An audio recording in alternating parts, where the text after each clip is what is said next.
This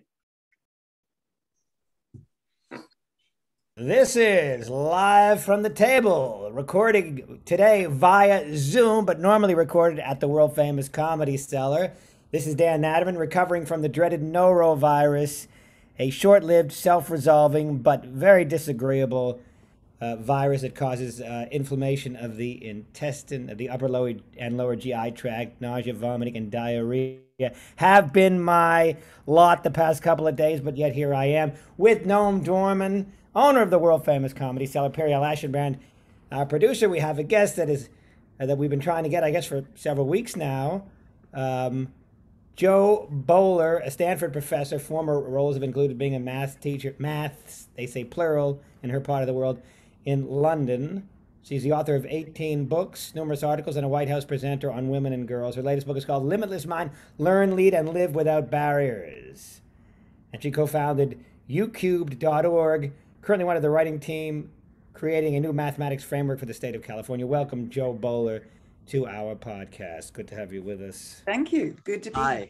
But just as apropos of nothing, but that this camera angle that you have there, it reminds me of some shot from Clockwork Orange for some reason. Something where something kind of symmetrical, and the bookshelf is really, and the color even is very Kubrick. Anyway, that's ominous.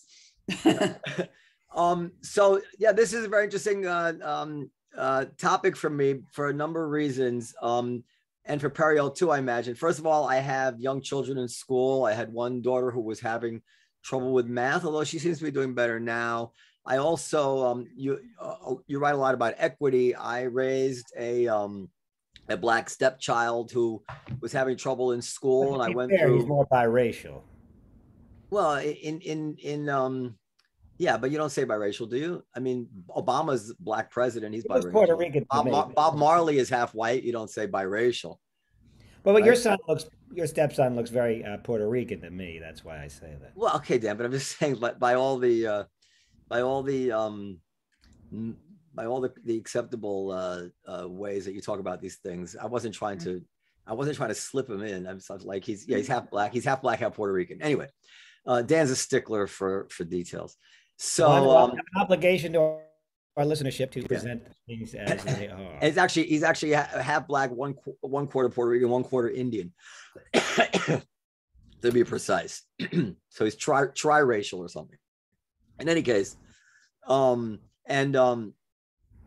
I lost my train of thought. So and he went through a whole series of difficulties through the public schools and private school, and then back to public school, that I feel I learned something about.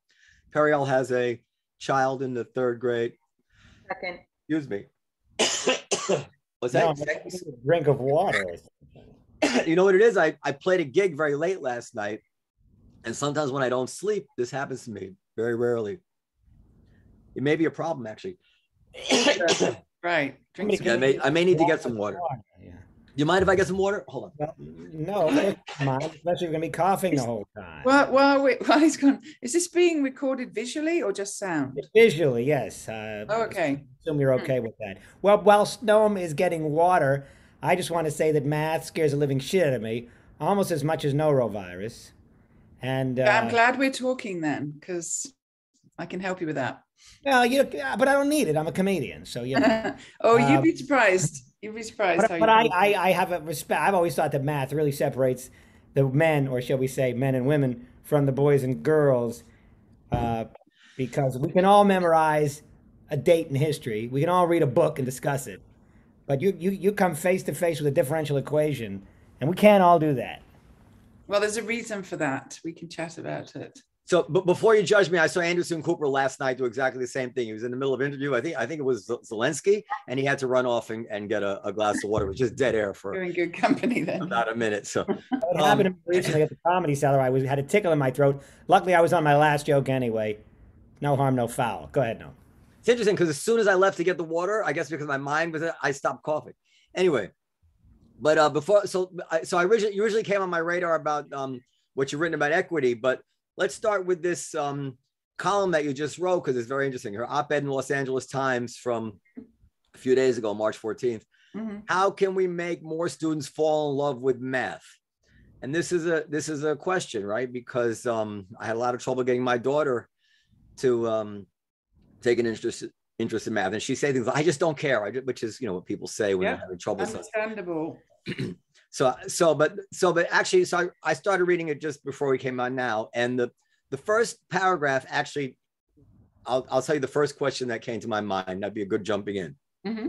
Companies like Google, Apple, and Intel offer some of California's most cutting edge and highest paying jobs. Last year, those three companies alone brought in more than 10,000 people from other countries to take those jobs. Those are the H-1B visas. And I looked it up. Those are overwhelmingly from India, and then China is next, and then Canada is far below those two. So the first question that would come to my mind before getting what to you right after that is, well, how are they teaching math in those countries? So let's start there. A lot better. So unlike what many people think, the countries that are very successful in maths, we could list China, Japan, Singapore. What's different about them is they don't focus on memorization, as people think. They teach a lot less, and they teach it in depth. One of the things that we do in the US that's so crazy is we set out all the math, say in third grade. We look at fractions, we teach it in third grade. And then we teach it all again in fourth grade, and all again in fifth grade, and sixth grade, and seventh grade, and eighth grade. So there's this massive content that's taught every year. Nobody gets the depth they need on anything. In China, in Japan, they teach fractions once, and they teach it in a lot of depth so students really understand it. And their textbooks are this thin because they don't teach much each year, but they go into depth and they're very conceptual. So people think that those countries drill kids. The drilling and memorization that's so harmful is done more in the US than anywhere else. Well, let me ask a question, and this is a broader question, and you probably deal with this too, and I don't mean it to be argumentative because it's really something I'm grappling with. How, we would think, well, the internet would make things easier because now everybody has the facts at their disposal. But I'm noticing that with the internet, you can look something up and you just don't know what's true and what's not true. So I looked up, how do they teach math in India, right? Mm-hmm. And so I'm reading just from this pinoybix.org. I have no idea if it's reliable, not reliable. It's the why are Indians good at math? And they describe it. Kids learn multiplication from early childhood. Every evening, you recite multiplication tables. This practice makes kids good at mental math. Later on, somewhere it talks about all the homework they have. As they grow older, they start learning math. So this contradicts what you're saying, and I'm not like, I don't know, like, so how I actually don't have a lot of knowledge about how they teach maths in India. I'm talking about Japan and China and the highest achieving countries in the world, more on the eastern side of the globe. I'd love to learn more about what they do in China, but I would be very skeptical of articles like that. There is so much misinformation out there. Yeah, and the people who are campaigning to have maths stay as memorization and reciting times tables are very active, very powerful, and pushing their agenda the whole time. So, So the numbers on those visas, just for the listeners, according to Google, India had 276,000 H-1B visas in 2017. Mainland China had 34,000 already, like but I don't know my math. Between 8 and 9 times less. Mm-hmm. Then Canada is down to 3,000, only 10% of that. So it's. And then the Philippines is 3,000. I don't even know where Japan comes in. So we're really talking about India here when we talk about I think your if you're first paragraph. At who takes those visas and comes here, there's a lot of factors underlying that, not just who's good at math, such as connections and how people know about jobs and bringing in people. So, I mean, it's complicated. I think the big message that I'm trying to send with that is we're not drawing from people in California very much. Right. And it's hard to do that when only a third of kids in California are proficient in maths. That's what we're trying to change. Right. So, and I want you, so maybe you should tell us how you think children should be learning math. And let me just only to say that the reason I started here is because my thinking was that if we're comparing it to all these people who are taking, I don't want to say taking the jobs, but who are coming here and whatever the phrase, I'm not trying to sound like, anti-immigrant or something, but that the first question would be, well, maybe we should do what they're doing. But you're suggesting, I think, not doing what they're doing, but an alternate way to get the same results. So what's that? Well, we can certainly learn from these other countries that are doing well. And PISA, an international group that looks at assessment across lots of countries every few years, highlights those countries that are doing really well. They also analyze what are they doing differently. And you'll see that one of the things that the US stands out for, the most tracking in the world. We decide and put kids into low-level pathways that other countries just don't do. What does that mean? Tell people, like, you probably talk about this stuff so much, you think everybody knows what you're referring to, but I don't think. Yeah, well, so here's a really big problem. We'll get to the tracking question. A national survey was just done that found something like 85% of parents and teachers believe that you're good at math or you're not. I think Dan was saying something similar. There's a math brain and you have it or you don't. That has been absolutely disproven. What we know, and yet I cling. What we know for sure is that every time anyone learns something, they're strengthening and developing pathways in the brain. Those are the pathways we want that lead to mathematical understanding. Certainly, by the time you're an adult, there may be a huge gap between people who've developed all those mathematical pathways and those who haven't, but you're not born with them. And every moment we're learning, we're developing and strengthening those pathways. So Isaac Newton had no natural talents. They have really studied people like Newton and others, and they can point in every single case to these very rich environments that they grew up in. I'm not saying that all brains are the same. I'm not saying that everybody's born with exactly the same brain. Probably some people are born with advantages, but those advantages are eclipsed by all of the time that we have to develop brain pathways. And the reason I'm saying this is so people think you've got a maths brain or you're not, or you haven't. So they start to look at kids in school and think they've got the maths brain, they haven't, we'll put them on different pathways. Those pathways cement what kids can do. So most districts in the US decide that they will put kids into different pathways at the beginning of middle school. What they don't communicate to parents is if you're in the lower level pathway, you are not getting to the highest level course in 12th grade, and you're not going to get to lots of colleges. So that's 6 years later. And that's the sort of thing we're trying to change. That has resulted in huge racial inequities in this country. And it's really based on myths about what kids can do. So let me ask you a few questions about that. So, okay, I have 4 kids altogether, but let me just take my young son and young daughter.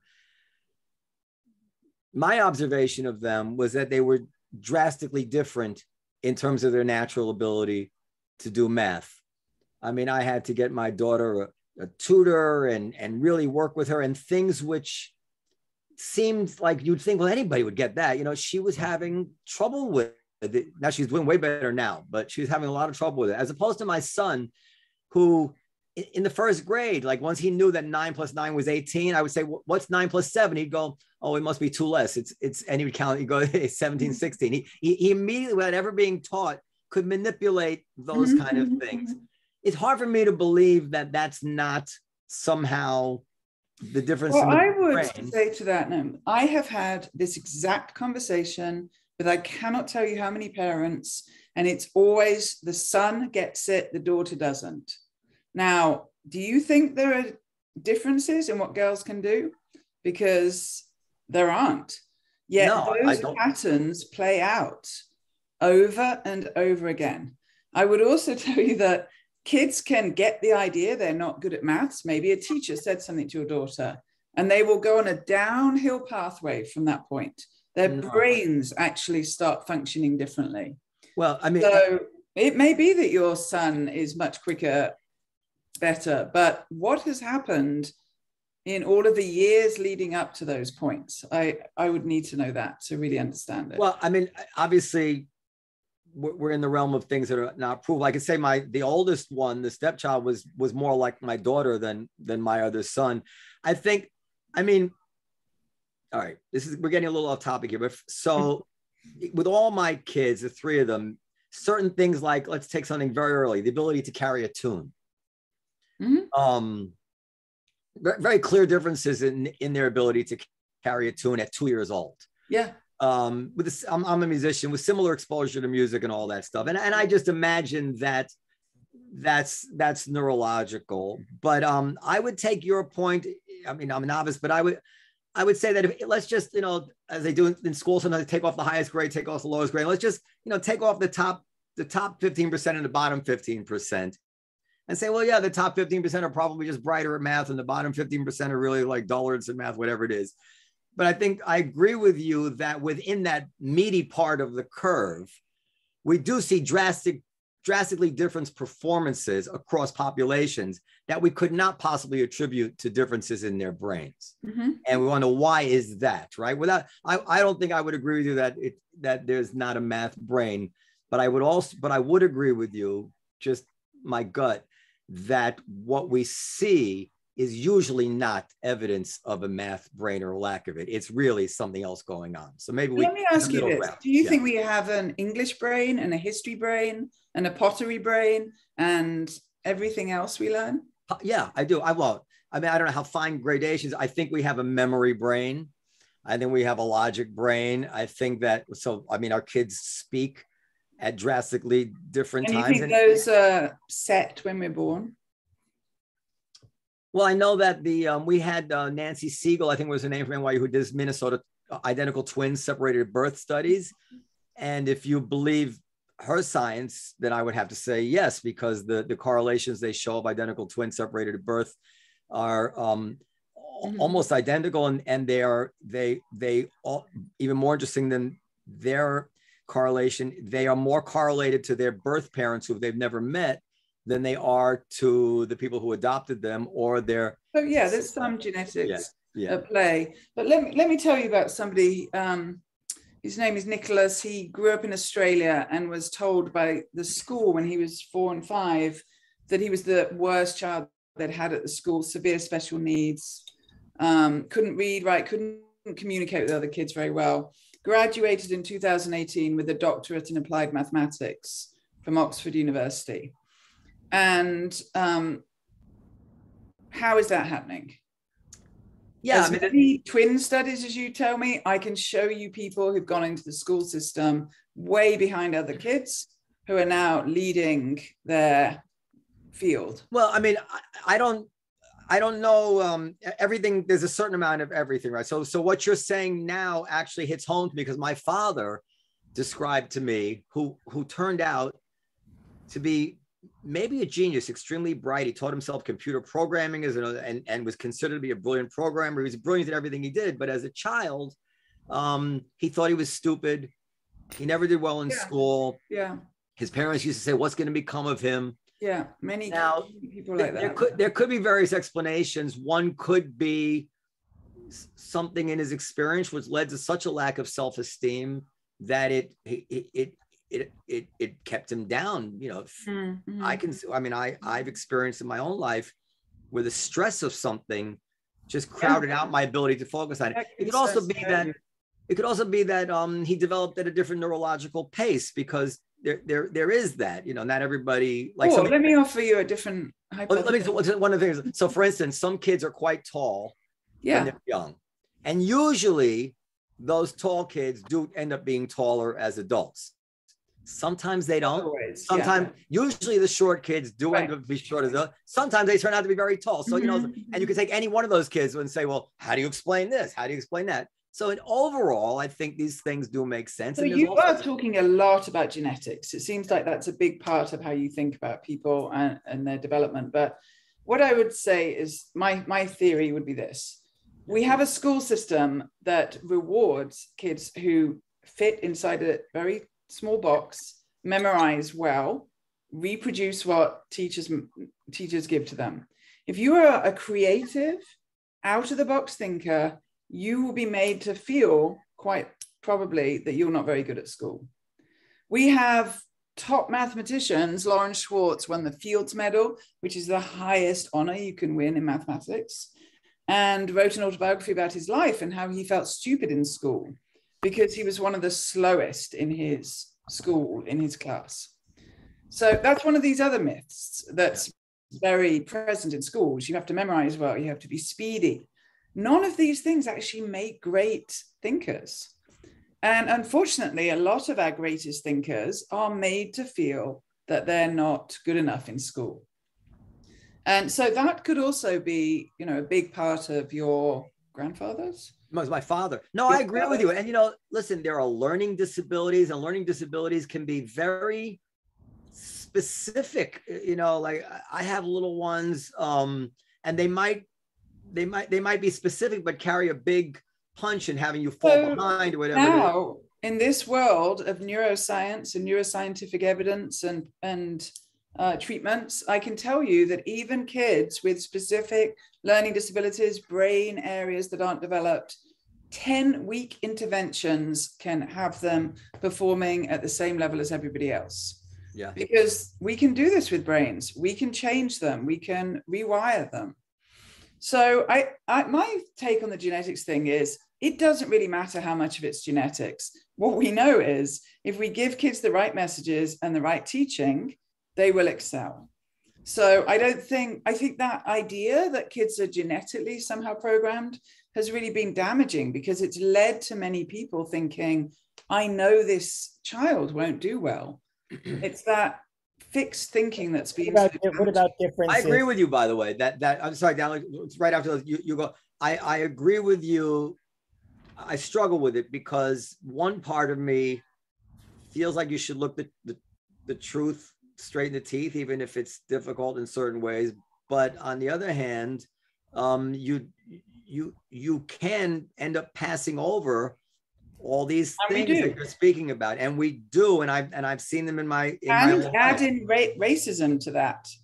Well, let's get to racism after this. Go ahead, Dan. What do you want to say? Well, my question is, do you see a difference? And I think it's harder to quarrel with this, in innate passion. Noam is passionate about guitar. He started learning guitar. He never stopped. I started learning guitar in 6 months. I'm like, you know what? I'd rather just listen to other people play guitar. So what about mathematics? Some people just love genetic. I don't know what it is. I don't know what it is, but can anybody love and be as passionate about music as these great musicians who practice 10 hours a day? And in mathematics, some kids I remember loved math. Some kids didn't love math. Can we make anybody love anything? I think you can make anybody love maths, because what we haven't really talked about, but I'd love to get out there, is we teach it in a terrible way. We teach it in a way that will make kids not like it. And it's not the fault of teachers. You can look at the huge amount of content they're given and the really awful textbooks that they're given with these little uninspiring questions.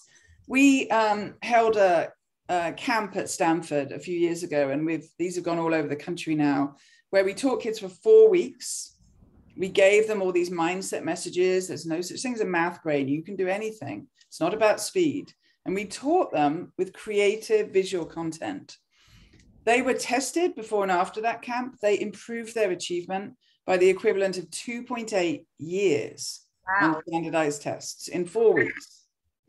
So we showed the kids a whole different way of approaching maths. Now, people have taken that camp, that 4-week camp, and taught it all across the country. We've followed the kids. We've even followed them back into school afterwards. And the kids who attend that 4 weeks go on to higher GPAs in school afterwards. They keep going. One of the kids in the first camp we taught at Stanford is a freshman at Stanford this year. And she will talk about how she wasn't on that pathway to be a Stanford undergrad until she came and saw a different way to approach learning. And I feel this is so important to do this in maths with kids, because many kids really judge their whole worth and intelligence by how well they do in maths. And if they're failing, they really feel badly about themselves, and it impacts them across all of school. So we're really passionate about getting this different approach out to maths. You would probably love it. It's creative, it's visual. Kids are looking at patterns and understanding concepts in those ways. And the other thing I should mention for you, Periel, especially probably, I have an online class. It's 6 15-minute sessions. It's free. We've had about 500,000 people take it. That when kids take it, they go on to achieve more highly in school afterwards. We've studied it in randomized experiments. Again, gives kids this different approach to maths. What do you think about, just real quickly, Presh Talwalkar, I believe his name is? He's like an online math guru, and I've stumbled on his videos. I don't know if you know anything about him. But there's several. His name is Presh Talwalkar. He's got these online math, but there's a lot of these online math guys. I don't know if you know any of them. I know him at all. Presh Talwalkar. But he's you know, he does these on YouTube. You can you know, he discusses math problems. A lot of it's geometry, not all of it. But there's a lot of these videos. There's a lot, yeah. But most of them teach maths in the same way we taught it at school. Maybe a bit better, maybe a clearer presenter. But I work with neuroscientists at Stanford, as you probably gathered. One of the things they've found is every time people work on a maths problem, there's 5 different brain pathways that light up. 2 of them are visual. So we want to be thinking visually about maths. And when we have a multi-dimensional experience of maths, when we're like creating things and drawing and making things and moving and writing with words, not just with numbers, when we're engaged in these different ways, our brain starts connecting between these pathways. And the highest achieving people in the world, the trailblazers in the world, are those with more connected pathways. So we've done a great disservice in maths over the years by making it all about numbers. Can I ask? Go ahead. Go ahead. I have a couple of questions. First of all, how old, like, are the youngest kids that you start this with? Like, is it better to start much younger? I would imagine so. Yeah, I mean, the youngest you can start, the better. We know that kids by the age of 3 have got a fixed or a growth mindset and have different beliefs about what they can do, often from the way parents have praised them. So yeah, as soon as you can. And my online class, I have kindergarten teachers use it, but they do it with the whole class together, or parents take it with their kids together when they're younger. But as soon as you can, giving kids these different messages is really important. So I want to say something you said. I think I really agree with you on something, which is that something that's good. Yeah, well, but I mean, I really profoundly agree with you. Is that a lack of interest in something can really be imagined as a lack of intelligence. So for instance, my wife has absolutely no interest in world affairs or politics, none whatsoever. And she could come out with the most ridiculous statements about, she just has no interest in it.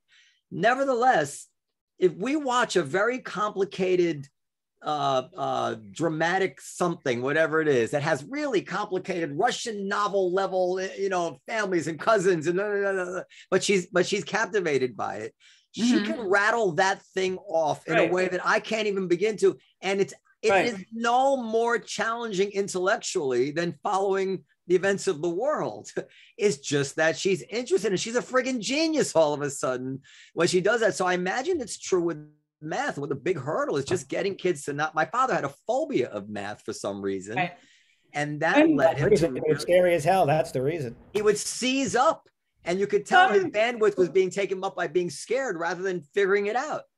And I can tell you that when we fear maths, which many people do, not just low achievers, many people, a fear center lights up in our brain. It's the same fear center that lights up when you see snakes and spiders. Yeah. So this is real when kids are afraid of it. Now, we do a lot of things that make kids afraid of it. And such small things can put kids on a negative path, unfortunately. I've had kids at Stanford who loved maths their whole lives, went into calculus as high school students. Their calculus teacher told them they weren't good enough, they shouldn't be there, and that's it. Yeah. They're gone. I think for me, if I could speak for myself, what scared me is that I was being graded. And if I took a history test, I read the question, I either knew it or I didn't. But a math test, I got this problem, and I don't know if I can solve it. Grades are part of the problem. Let's get rid of grading. I fail this test. Had in later life, So, I started watching those videos that I mentioned to you, and I don't love it, but some of the geometry problems I thought were pretty cool and pretty interesting, like puzzles. mhm, And mhm. I wasn't being graded, I wasn't being timed, so all of a sudden, it That's wasn't quite so scary anymore. good point, Dan. And what the way I talk about it is maths in our current school system is a performance subject. It's all about performing. It's all about getting the grade, doing well on the tests. Kids don't do maths because they love it. They do it because they think they're performing. And until we change it into a learning subject where kids enjoy it for learning, we're going to have problems. So that's part of the problem. It's over tested, it's overgraded. Look at those other countries we talked about at the beginning. They're not grading and testing kids in the way we are in the United States. How important is our grades just overall in education? Because, I mean, we do need to motivate. We can't just, we have to give kids a carrot and a stick. We have to say, look, if you study, you're going to get a good grade. There has to be some reward. And also, we have to have some way of evaluating them.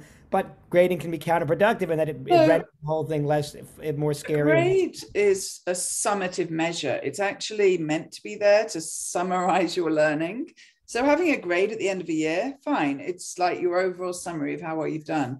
In the US, we grade kids every day or every week or every piece of work they give in. So they're constantly in this state of thinking they have to perform.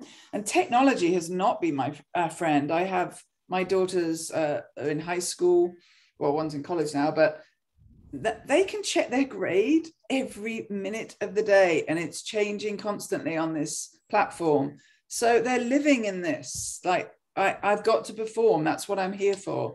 None of this is good for learning. Kids only have to think they're getting a grade on something for their achievement to go down. So, there's a lot to change in our system. It's why we're... But without grading, kids might just say, "I'm going to go out and play." I don't because we're not getting. Okay, so you get a grade at the end of the course, but we can give kids feedback in a lot better way.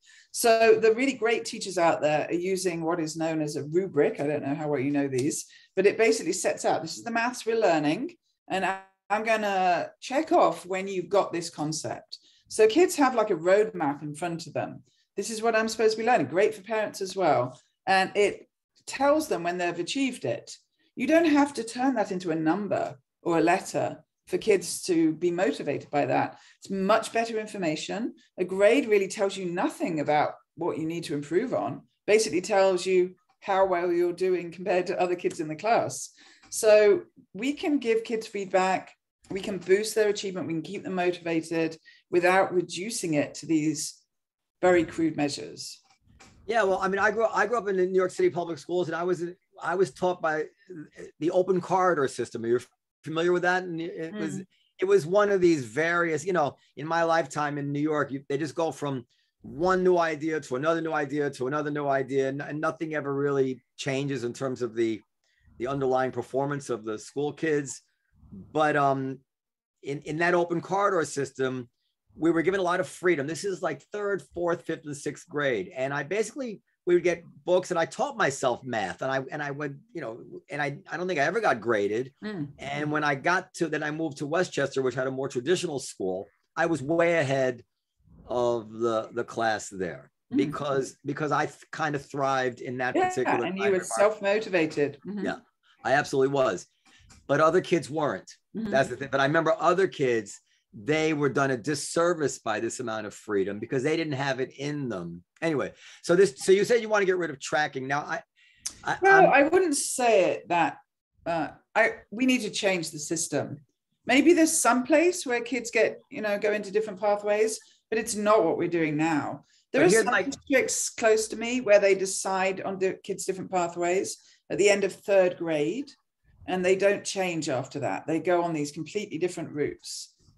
I don't know anyone who can justify and tell me that we know what a kid can do at the end of 3rd grade. So, yeah, I mean, okay, I'll start where I agree with you. I think that what goes on in New York, where they're giving these tests to kindergarten kids or whatever it is and putting them on track at kindergarten, that is absolutely almost inhumane. That is just crazy. Even if you're a troglodyte like me who puts a lot of faith in genetics, it's not at all clear in it with that short a life. It's terrible. Whether you could even have enough time to judge even those things. So that's crazy. So what you're deciding on is their home life. Yeah, separating them on what they've done at home. Well, it could be their home life, you know, like, but this is the other flip side. Do you want to eliminate gifted programs? Yes. Okay, that's where I think I would disagree with you. Why do you want to eliminate gifted programs? You should look, and I'd recommend this to anyone watching this, at a video on our website called Rethinking Giftedness, where you'll hear from a lot of Stanford students who've been told they were gifted. And what they'll share with you is that the ways it held them up, how they stopped asking questions. When they slipped up on something, they thought they weren't gifted anymore, and they went into a downhill spiral. It's a very fixed message. I'm not against celebrating high achievement.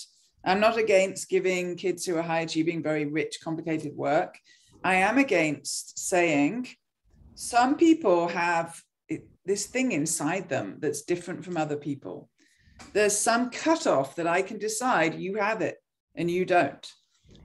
I don't believe in. I don't believe. But Dan, let me just follow. So I understand what you're saying, and I think I agree with that. But here's my problem. If you have a kid who a particular subject comes just very, very easy to them, whether it's math or music or sports, whatever it is, it seemed to me to be a big disservice to not allow him and others like him to move at their own pace. Why should I agree. So that's a gifted program. The whole message is let's have kids move at their own pace. Absolutely. Best thing we can do for kids. That is very different to a district saying, you kids are going to work at this slow pace and you are not. Yes, we are at this point in learning and technology that we can totally offer to kids a program where they work at their own pace, and kids who love it and are studying a lot can go way ahead, and that's absolutely fine. Going way ahead, Noam would just say that's just another word for gifted. Because if you have a teacher teaching all the kids that are way ahead and another teacher teaching all the kids that are not way ahead, you're basically calling it a gifted program by another name. Or high achieving, which is a totally different message, because anybody can be high achieving. The whole idea of giftedness is that only some kids have it. And let's look at the racial representation in gifted programs. Oh, let's get to race now. But just to say that in my school experience, it wasn't called gifted. It was called honors math. I don't know, like right. I mean, that's still going on, yeah. I mean, it's just a word. Whatever it is, kids are pretty smart. However, whatever word you call it. At least honors math is something you can work towards your whole school life. Yeah. It's not. You're not told in kindergarten that you can get to honors maths in high school. There's also like the implication is if you're not gifted, then I mean has like an inherently negative kind of to it. Absolutely. I'll buy that. I would, it is a loaded word. In the film we have on our website, it starts off with Stanford students talking about being given that message, and then you hear from fourth graders who've been given the opposite message. And the words of those fourth graders, their horror, I've put the link in the chat, their horror that some kids are told they are gifted and others are not. I mean, it's just, you have to hear it from the mouths of fourth graders. But what about the irony of the fact that these kids who are lamenting being called gifted are at Stanford? Right, but there's a lot of kids who are at Stanford. I teach undergrads at Stanford. They come in with completely fixed mindsets. They've been told they're smart their whole lives, which gives kids a fixed mindset. They get to Stanford, they take their first math class, for example, and they really struggle. Some of them get C's or whatever grades, and they fall apart because they've been told that they were special. And here they are failing. So maybe, have they lost it? Where did it go? So it's but they weren't just told they were special. They got SAT scores, right? Well, as they talk about in this film, they were pulled out of their classes when they were 5 years of age and given really great teaching. When I've had international visitors come and work with us in the US, they have been open-mouthed that the policy is to find out who's high achieving when they're 5 or 6, pull them out and give them more money, more resources, better teaching. They don't believe it. They're honestly just stunned by that. I don't recall that that it was quite that. We did take this test called the Iowa test as young people, but we still kind of were all in one class with everybody else. Yeah, it's varied across the country. Some places do it a lot, and others not so much. But also, you and Noam were in school like 100 years ago. Well, but Noam, that is true. It was quite some time ago. I mean, really. You aren't that far, but you aren't that far behind us, I might That's true. That's true. Although I also what really resonates with me, what you're saying, Jo, is that I think that we are wired to excel in the things that we're told we're good at, right? Mm-hmm. Especially from a young age, yeah. I mean, I've been told, I mean, I don't even know if explicitly, but like, don't let her do math. Like, even now, don't worry about math. Mm-hmm. Just don't let her do the check. And that really resonated with me, I think, on like a very deep level, that like, I'm bad at math. I don't know. Maybe I'm not mad. Maybe I'm not. You're not bad at math. Let me tell you now, you're not bad at math. Look at Noam's face though, even that obnoxious expression on his face. She can't do simple arithmetic. Of course she's bad at math. Maybe she could be good. Maybe she could change, but she's bad at math. But okay, I'm not going to comment on what about that. She can learn whatever she needs to learn. And I can tell you that when mothers tell their daughters, I was bad at math in school, their daughter's achievement goes down. That's how strong and impactful those messages are. You don't even have to say it to a kid about them. You can just imply it, and their achievement goes down. Can I go back to a point I made about a half hour ago about passion? We gotta get to race. Go ahead. But I hate to think of a world where everybody is can be molded. I'd like to think there's people that are there's diversity, not in the racial sense, but in the sense that some people will love math, and some people will love music, and some people will love art. That will always be the case, but we don't have to decide that for kids. We should be letting them decide that, because when we do decide it for kids, we get a very inequitable set of practices and who's going forward in maths. It's horrible. Look at who is in those STEM jobs. It's awful to look at the statistics. There's hardly any women. There's hardly any people of color. It's stacked against people when we make decisions. East Indian derivation, Indians are people of color now? Yeah, it's particular racial groups are very lowly represented. If you're Black, if you're Latinx, those are the kids who are not going forward. My wife is Latina, and she doesn't like the phrase Latinx. Yeah, I don't know. Latino. People are very solicitous of not wanting to use phrases that other groups don't like, unless it's Latinx, in which case the white world has decided we're going to call you Latinx. We don't care what I've heard Latin that, people care. Yeah. There's mixed feelings on it. Yeah. Okay, so let's talk. So without even setting it up, why don't you tell us whatever it is that you feel is most important for us to know about how race is implicated in all these things that you are concerned with? Well, I can tell you that a while ago in the Bay Area, they were noticing that a lot of kids were proficient in algebra and then being put back into algebra in high school, so they were on a lower pathway. And when they looked at that data, they found that they were overwhelmingly Latina. So you say what you want. I don't want to get you in trouble. Go ahead. You say Latinx. Color. Yeah. And what was happening was teachers, administrators were deciding, these kids are maybe passing algebra, but they're not ready in some other way. So there's a lot, and they ended up on these low-level pathways. So whether people are aware of it or not, there is racist thinking going on in the decisions that are made about kids. And in fact, lawyers got onto that. And because of the civil rights movements, they were able to say, look, whether you are aware of it or not, you're sorting by race, and that's illegal. So you need to stop that, or we're going to come in and sue you. And the districts had to change their practices really fast. But I mean, what it shows is if you believe kids are fixed and you're going to sort them into these different ways, people unfortunately have these racist views about what a good student looks like. Also gendered. We also don't see women going forward in high numbers. Well, let me tell you where I agree with you, a little bit of my experience on this.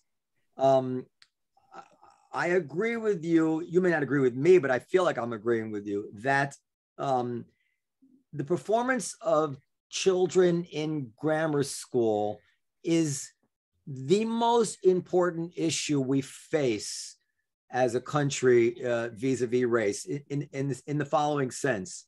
If you look at the huge disparities in reading and math and stuff like testing of kids, Black versus Asian, let's say, Black versus white in the 6th grade, you would not expect to see anything other than the huge disparities we're seeing at these high level jobs as adults. As a matter of fact, you would need a huge explanation to explain why, well, there was a 30-point difference in the 6th grade and they were totally equal in the, so, and I feel like if we could equalize them in the 6th grade, everything else would probably take care of itself to a large measure. So I think this is urgent. So I had a child, my stepson, who was having, I hope he doesn't mind me talking about it, I don't think he minds. He was having trouble in school, a lot of behavior problems too, and he had ADD, ADHD, whatever. And in New York City public schools, and they recommended that he go to this school called the Lowell School. And you should look at it. And this Lowell School is a private school that's supposed to be expert at teaching kids like him. And he was there for a few years, and I felt he was learning nothing, just nothing. And they kept saying he was going to take the New York State Regents, and he just wasn't moving forward. And I had a meeting with the principal there, and I felt I was hearing double talk. And I even got a little testy. And I said to my wife, that's it. I said, I want to move back to where we used to live, where I grew up in Ardsley. And let's just send him to that old fashioned school in Westchester. And it was a ballsy thing to do.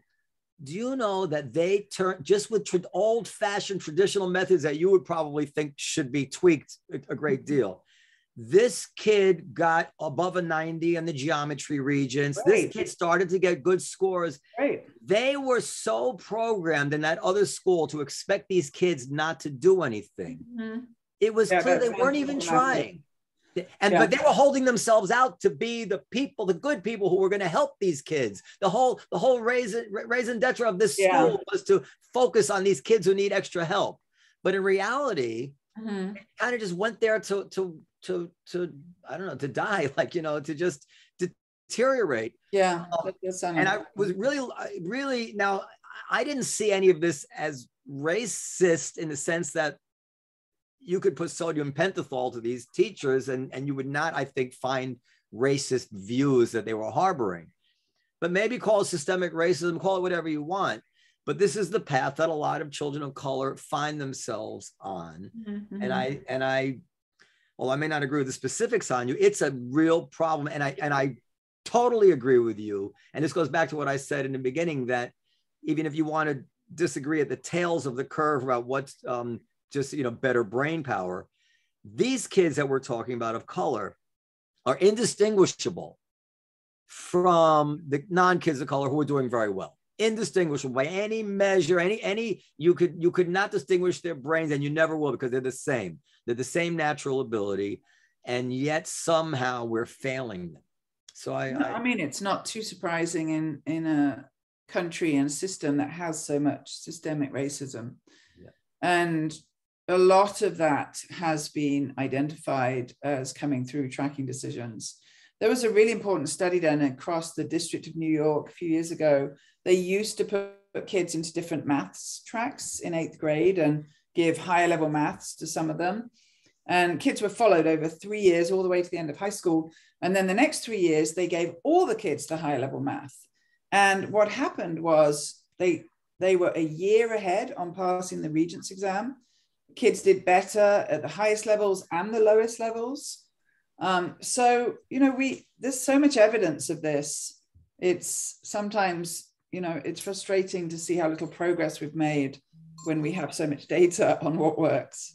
But is it also possible that, so for instance, charter schools, there's some charter schools in there. Now I don't put words in your mouth, but I think you come from a wing that probably is not keen on charter schools in some way, but and that may be unfair, but some of these charter schools have remarkable results, and they probably teach things I'm not in a different way. Yeah. Mm-hmm. So it is also just part of it, like this method, that method, but sometimes it's just the attention. And of course, well, and the messages you give kids, you believe in kids, you give them opportunities, you keep making sure they are achieving at the highest levels, and they will achieve at the highest levels. Yeah. And some schools do a great job of that. And we probably have to wrap it up, but the thing that progressives don't talk about enough, in my opinion, is how deficiencies, or maybe that's too harsh a word, but how the way, the type of the atmosphere in the home, which the government really has never shown itself to be able to really make a dent in. I believe in many instances, this is an insurmountable disadvantage that some of these kids have, and we blame the schools, but it's really not about the schools. And so when I went to New York City public schools, I went to PS 75, which was a kind of unique public school, because a very, very mixed neighborhood in the Upper West Side of Manhattan, 96th Street.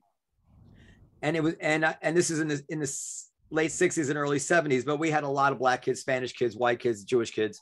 And the differences in the way these kids were doing in school was evident and obvious even then, even to me as a third grader.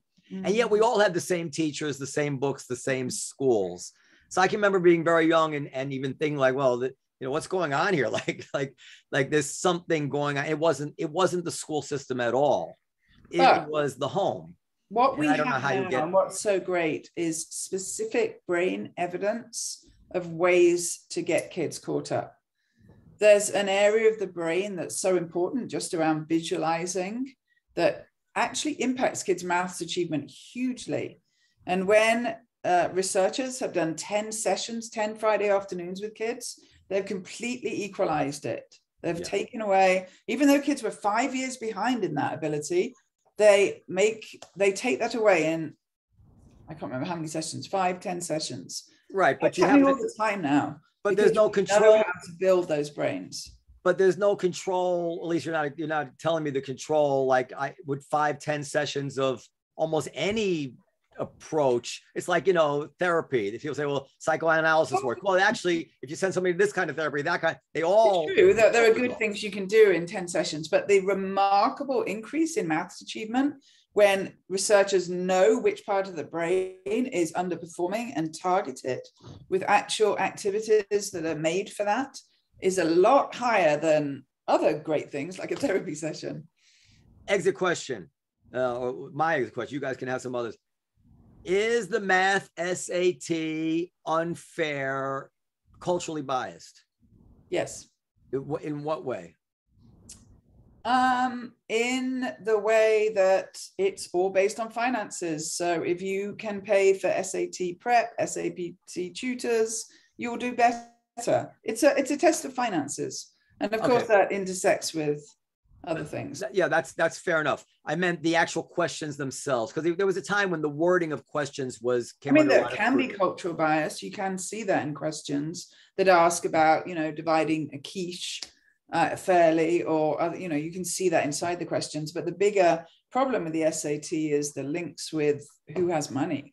Are they still doing on the SAT where they have one, as Periel pointed out, I come from a long time ago, but I remember it was one section of the test where it was it didn't count, but they were just using it as a to test new questions, and it just you know what I mean, like they would you take 2 math tests and one of them was bogus. They were they were using it just to see if they've been taken out of the whole system. As far as I'm concerned, there are no SATs being used anymore in any of the University of California or the California State Universities. They're gone, and they're not bringing them back.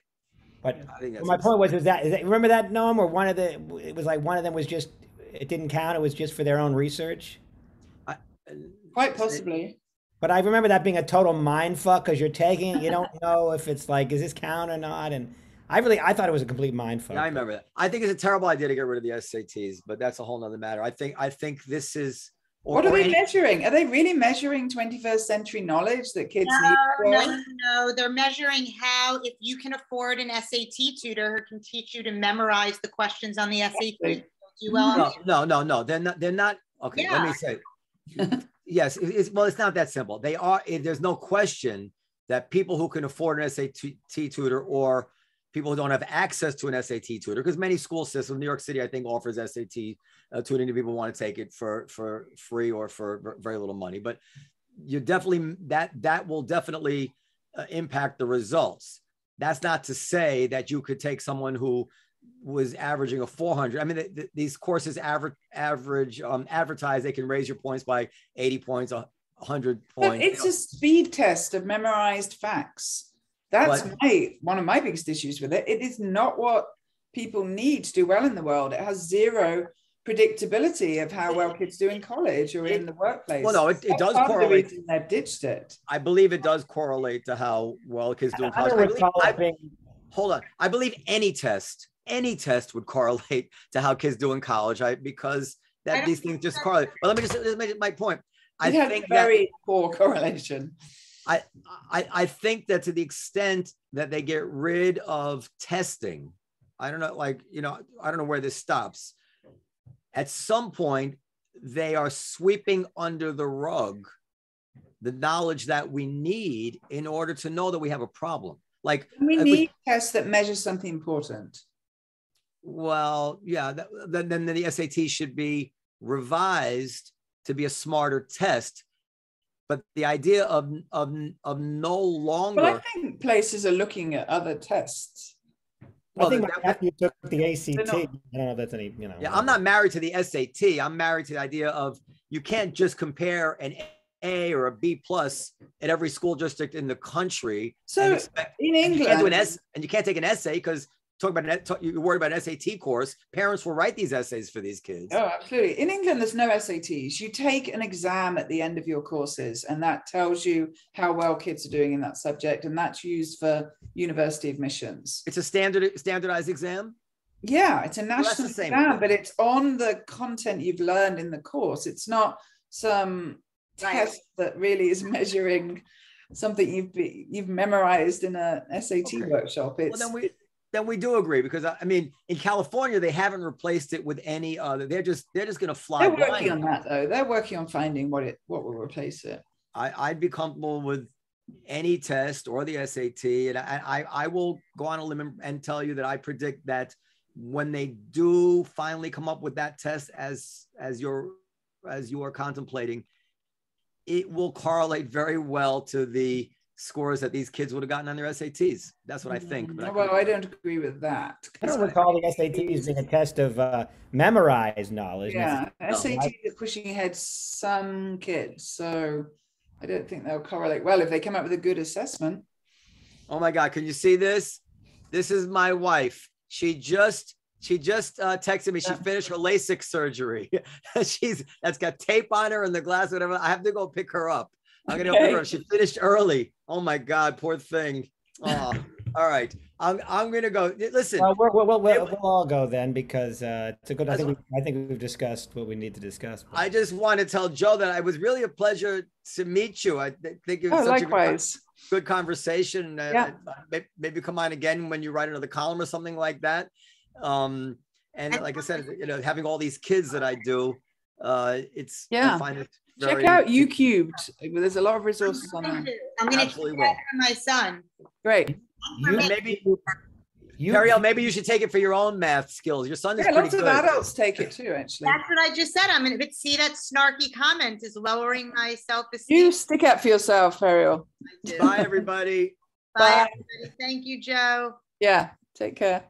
Dan, where can everybody reach us? Well, first of all, youcubed.org for Joe's online student course. And lots more.